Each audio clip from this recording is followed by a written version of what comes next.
কয়টা টাকা দিবেন মা? 2 দিন ধরে কিছু না খেয়ে আছি। ছেলে মেয়ে বাড়ি থেকে বের করে দেওয়ার পরে পথে পথে ঘুরে বেড়াই। মানুষজন যে কয় টাকা দেয় বা দয়া করে যা খেতে দেয় তা দিয়ে দিন পার করি কোনো রকমে। আহারে, না জানি কত কষ্ট করে খেয়ে না খেয়ে দিন পার করছে এই বয়সে। এই নিন টাকা, এই টাকা দিয়ে ভালো মন্দ কিছু কিনে খাবেন। তোমাকে অনেক ধন্যবাদ মা। আল্লাহ তোমার ভালো করুন। আশা করছি আমি বেঁচে থাকলে তোমার সাথে আবার দেখা হবে। আমার গায়ের কাপড় তো দেখছোই কেমন ছেঁড়া ফাটা। এটা বাদে আমার আর কোনো জামাও নেই। মনে হয় না এই কাপড় পরে এই শীতটা পার করতে পারবো। তো এই কথা আপনি আমাকে আগে বলবেন না? দাঁড়ান, আমি এখনই আপনাকে দোকান থেকে নতুন একটা জামা কিনে দিচ্ছি। না না মা, তুমি আমাকে কষ্ট করে জামা কিনে এনে দিতে যাবে কেন? কি হয় আমি তোমার? আপনি আমার বাবার বয়সী, আপনাকে দেখলে আমার বাবার কথা মনে পড়ে যায়। দয়া করে আমার অনুরোধ ফেলবেন না। আপনি আমার থেকে জামা নিলে আমি অনেক খুশি হব। আমি চাই যেন শীত চলে যাওয়ার পরও এখানে আপনার দেখা পাই। ঠিক আছে মা, আমি নেব তোমার দেওয়া জামা। কিন্তু এখানে সব জামা কাপড়ের দাম অনেক বেশি। তুমি আমাকে কিছু টাকা দাও। কথা দিচ্ছি আমি আমার গ্রাম থেকে কম দামে নিজের জন্য ভালো আর মোটা থেকে একটা কাপড় কিনে নেব। সত্যি কিনে নেবেন তো? ঠিক আছে, তবে এই নিন আপনার টাকা। আচ্ছা, আপনার গ্রামের বাড়ি কোথায়? আমার আবার বাড়ি এক একদিন এক এক জায়গায় ভিক্ষা করে বেড়াই। যেখানে ঘুমাই সেই জায়গাটাই আমার বাড়ি হয়ে যায়। তবে আমার একটা জন্মস্থান আছে, সেখানে যাই মাঝে মাঝে। সেখান থেকেই সস্তা জামা কিনে নেব একখানা আমার জন্য। আচ্ছা, আমি তাহলে আসি। আশা করি ভালো থাকবেন আপনি। আবার আপনার সাথে দেখা হবে আর একদিন। আচ্ছা মা, তুমিও ভালো থেকো।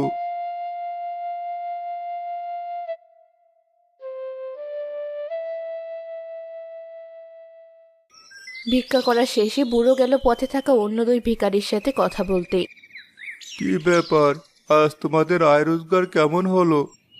বেশি না, মানুষের মন থেকে ইদানিং বোধহয় সব দয়া মায়া উঠে গেছে। টাকা পয়সা তো দিতেই চায় না একদম। 2 টাকা 5 টাকার ছেঁড়া নোটটাই শুধু। আমারও একই অবস্থা। অন্য গ্রামে গিয়ে ভিক্ষা করতে হবে মনে হচ্ছে। তা বুড়ো, তোমার কি অবস্থা? তুমি কিছু পেলে নাকি এই বুড়ো বয়সে তোমাকে না খেয়ে থাকতে হবে? চিন্তা করো না বুড়ো, যা পেয়েছি 3জন মিলে ভাগাভাগি করলে এক বেলার খাবার জুটবে সবার পেটে। রাখো তোমাদের ভাগাভাগি। এই দেখো আমার হাতে কি। 100 টাকার এতগুলো নোট? এত বড় বড় নোট কোথায় পেলে? রাস্তায় পড়ে পেয়েছো নাকি? কতদিন পর 100 টাকার নোট এত কাছ থেকে দেখলাম। আমাকে একটু দেবে? ধরে দেখতাম। না না, তোমরা ময়লা হাত দিয়ে চকচকা চাকাগুলো ধরলে এগুলো ময়লা হয়ে যাবে। আর এই টাকা আমি কুড়িয়ে পাইনি, একজন আমাকে দিয়েছে দয়া করে। বলো কি, এত উদার মানুষ কোথা থেকে পেলে? আর এত টাকা বেরিবা করলে কিভাবে অন্যের কাছ থেকে? ওসব তোমরা বুঝবে না। অন্যের কাছ থেকে টাকা বের করার জন্য কত ছলাকলা জানা থাকতে হয়। তোমরা আমার তুলনায় এখনো বাচ্চা ওসব দিক দিয়ে। আমার মতো বয়স হলে শিখে যাবে। অবশ্য নাও শিখতে পারো। সবাই তো আর চাইলে আমার মতো অভিজ্ঞ ভিখারি হতে পারবে না। আমি বাড়ি যাই। বাড়িতে আমার বউ, ছেলে আর নাতনি আমার জন্য অপেক্ষা করছে। বুড়োর বাড়ি ছেলে মেয়ে সবই আছে দেখি। কপালটাই ভালো বুড়োর।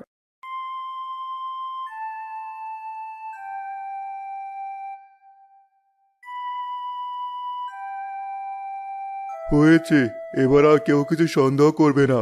মাথার চুলগুলো হাত দিয়ে একটু ঠিকঠাক করে নেই।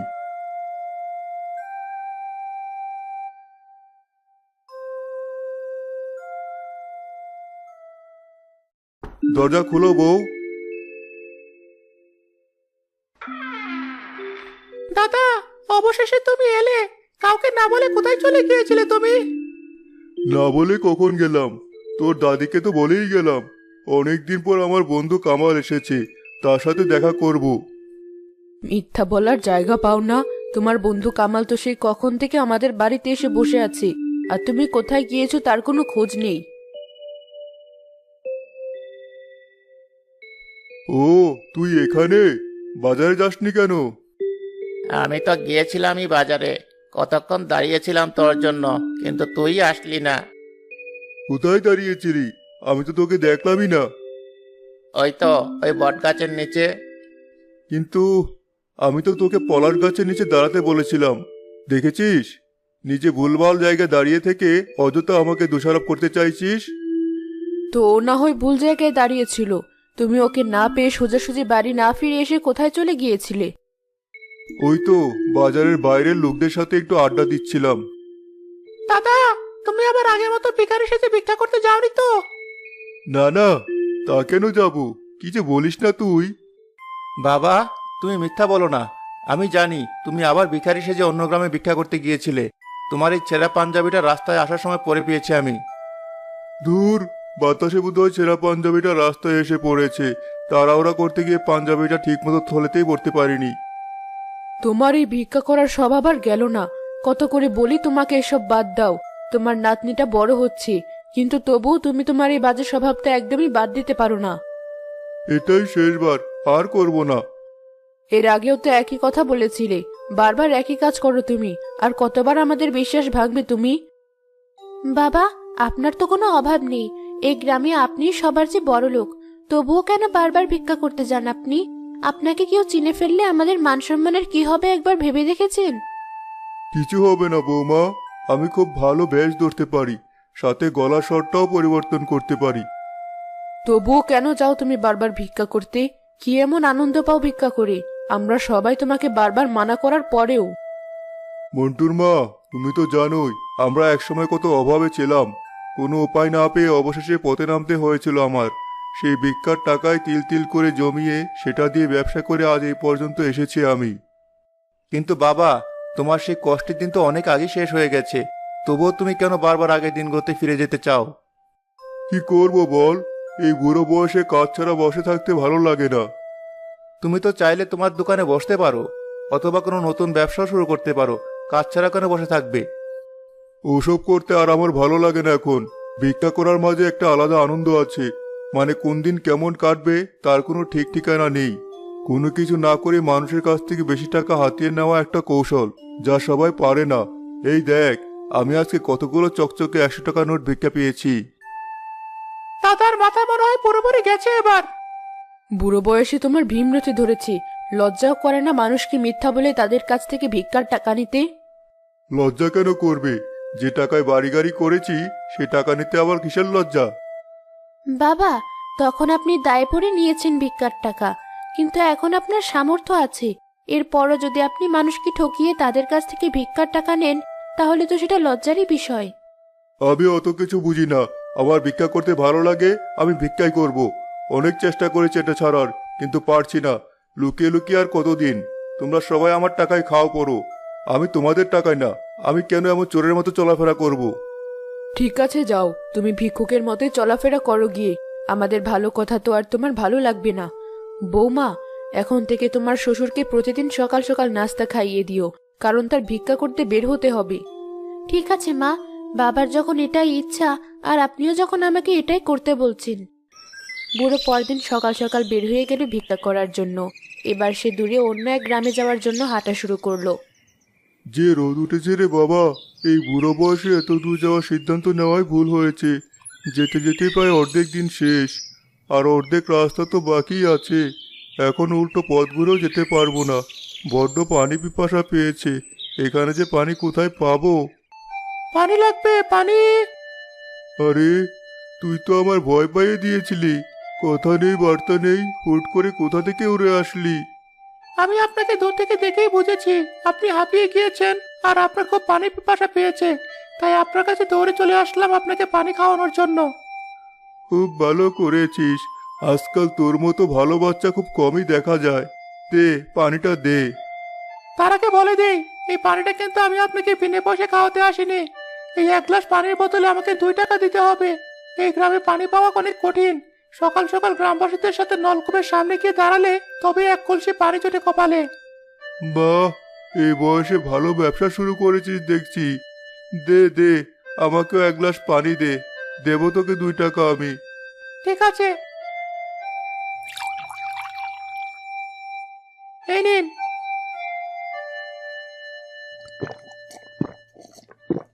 সারাদিনে কত গ্লাস পানি বিক্রি হয় তোর? এই তো 20-30 গ্লাসের মতো। তাহলে তো বেশ একটা টাকা পাস না তুই। শোন, তোকে ভালো একটা বুদ্ধি দেই, এসব করা বাদ দিয়ে ভিক্ষা করা শুরু কর তুই, এর চেয়ে অনেক বেশি টাকা পাবি। কিন্তু আমার মা তো সবসময় বলে ভিক্ষা করা ভালো না, আর তাছাড়া এই গ্রামের বেশিরভাগ মানুষই আমার মতো গরিব, কে দেবে ভিক্ষা আমায়? আমার সাথে চল, আমি তোকে শেখাবো কিভাবে ভিক্ষা করতে হয়, আর ওই গ্রামে গেলে বেশ ভালো টাকা পাবি। সত্যি কি ভালো টাকা পাবো? আরে হ্যাঁ পাবি, তুই চল আমার সাথে। তোকে নিয়ে দুঃখের একটা কাহিনী বানাতে পারলে দুজন মিলে ভালো টাকা কামাতে পারবো। আচ্ছা চলুন তাহলে। চিকু বুড়োর সাথে হাঁটতে হাঁটতে ওই গ্রামে পৌঁছে গেল। গিয়ে দেখলো সেই রাজ্যে তার বয়সী অনেক ছেলে মেয়ে ভিক্ষা করছে। দেখেছিস, তোর বয়সী ছেলে মেয়েগুলো কত সুন্দর বসে বসে রোজগার করছে, আর তুই কিনা সামান্য 2 টাকার জন্য পানি নিয়ে এদিক সেদিক দৌড়াদৌড়ি করিস। ওদের দেখে কিছু শেখ। আচ্ছা শিখবো, এই জন্য তো আপনার সাথে এলাম। বেশ, তাহলে দেখ আমি কিভাবে ভিক্ষা করি। এই যে ভাই, শুনছেন? কে আমাকে ডাকছেন? জি, আপনাকেই। এই দেখুন, আমার এই নাতনিটা না খেয়ে থাকতে থাকতে কেমন শুকিয়ে গেছে। ডাক্তারের কাছে নিয়ে গিয়েছিলাম, ডাক্তার বলেছে ওর নাকি অনেক বড় অসুখ হয়েছে, ওকে ভালো মন্দ খাওয়াতে বলেছে যাতে ও আর কটা দিন বেশি বাঁচতে পারে। হ্যাঁ, তা আমি কি করব? আপনার মতো মানুষ আমাদের মতো গরিবদের জন্য একটু দয়া দেখানো ছাড়া আর কি বা করতে পারে। আমার ছেলে আর ছেলে বউটা অসুখ হয়ে মারা গেছে কয়দিন আগে। বলেন কে? সত্যি বলছি, আমাকে দায়িত্ব দিয়ে গেছে নাতনিটাকে দেখে রাখবার জন্য, কিন্তু আমি তাও পারলাম না। এই শেষ কটা দিন যে ওকে ভালো মন্দ খাওয়াবো সেই সামর্থ্যটুকুও নেই আমার। কি হবে আমার এই জীবন রেখে? একে একে সবাই আমাকে ছেড়ে চলে যায়। সৃষ্টিকর্তা, আমাকে তুমি তুলে নাও। আপনি কাঁদবেন না, এই নিন, এই টাকাগুলো দিয়ে আপনার নাতিকে ভালো মন্দ কিছু খাওয়াবেন। সৃষ্টিকর্তা চাইলে সব ঠিকঠাকই হবে। অনেক ধন্যবাদ আপনাকে। সৃষ্টিকর্তা আপনার মঙ্গল করুন। একজনই শুধু শুধু এতগুলো টাকা দিয়ে গেল আমাদের। হ্যাঁ, শিখে রাখ কিভাবে অন্যদের থেকে টাকা হাত করতে হয়। তুই 3 দিনে যা কামাতি তার থেকে আমি একদিনে বেশি কামিয়েছি। চলুন তাহলে আমরা বাড়ি ফিরে যাই, আমাদের টাকা তো হয়েই গেছে। আরে দাঁড়া, দেখি আরো কিছু টাকা হাত করা যায় নাকি, কাউকে এই একই কাহিনী বলে। এর থেকেও বেশি টাকা পাবো আমরা, তাহলে তো ভালোই হয়। দেখি এবার কাকে হাত করা যায়। তবে একটা জিনিস খেয়াল করলাম, এই রাজ্যে ভিখারি অনেক বেশি। কারো হাত নেই, কারো পা নেই, কেউ বা অসুস্থ। ওদের সাথে তুলনা করতে গেলে তো আমাদের অমন কোনো সমস্যাই নেই। আমাদের জন্য কি ওরা ঠকছে না? আরে না, তা কেন হবে? ওরা নিজেদের কাহিনী ঠিকমতো গুছিয়ে বলতে পারে না বলে টাকা পায় না, ওটা ওদেরই দোষ। আমাদের কোনো দোষ নেই এতে। ওই দেখ, বেশ ভালো জামা কাপড় পরে একটা লোক এদিকেই আসছে, এবার ওর কাছে সাহায্য চাইবো। ঠিক আছে চলুন। বুড়ো আর চিকু গিয়ে সেই দামি জামা পরা লোকটাকে তাদের দুঃখের কাহিনী শোনালো। লোকটি ছিল সেই রাজ্যের রাজা। তিনি তাদের দুঃখের কাহিনী শুনে খুব ব্যথিত হলেন। ঠিক আছে, আমি বুঝতে পেরেছি তোমাদের কষ্ট। সৈন্য, এদেরকে কিছু মোহর দিয়ে দাও আমার পক্ষ থেকে।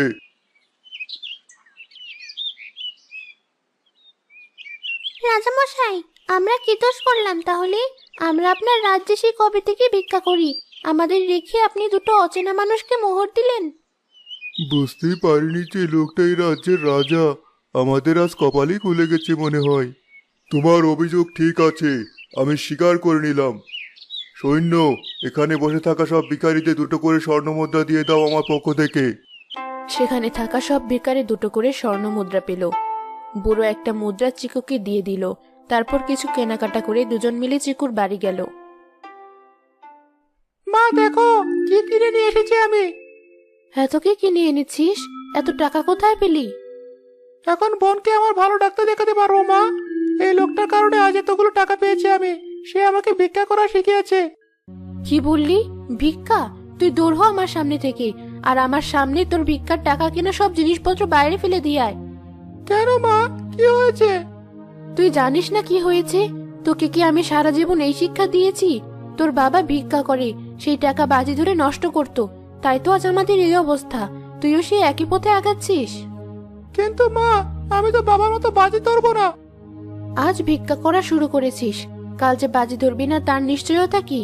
আর ভিক্ষার টাকা অর্জন করতে তেমন কোনো কষ্ট করা লাগবে না, তাই মানুষ টাকার সঠিক মূল্য না বুঝে অযথা টাকা নষ্ট করে ফেলবে। ওদেরকে দেখে যারা আসলে পরিশ্রম করে তারাও নিরুৎসাহিত হয়। সবাই এমন আরামায়েশে জীবনযাপন করতে চায়। তারপর তারাও আমার মতো ইচ্ছে করে ভিক্ষা করতে চায়। হ্যাঁ ঠিক। আর সবাই যদি একটু অভাবে পড়ে ভিক্ষাবৃত্তিকে পেশা হিসেবে বেছে নেয়, তাহলে তো আর কাজের কোনো মূল্য থাকবে না, সমাজটা তো অচল হয়ে পড়বে।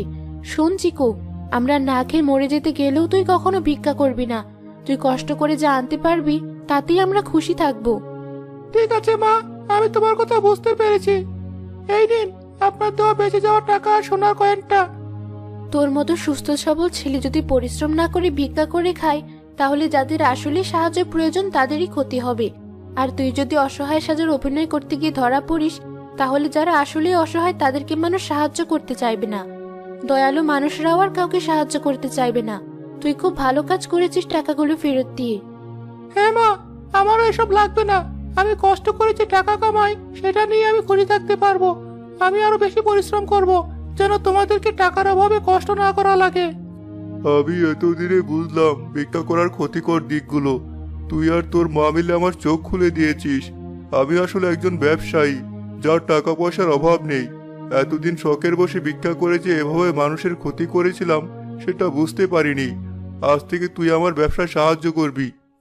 সত্যি আপনি আমার ছেলেকে কাজ দিবেন? হ্যাঁ, শুধু ওকেই না, ওর মতো পরিশ্রম করার মনোভাব আছে এমন অন্যান্য ছেলে মেয়েদেরকেও কাজ দেব আমি। আমার আর আমার আশেপাশের অন্য এলাকাগুলো থেকেও আমি ভিক্ষাবৃত্তি দূর করেই ছাড়বো।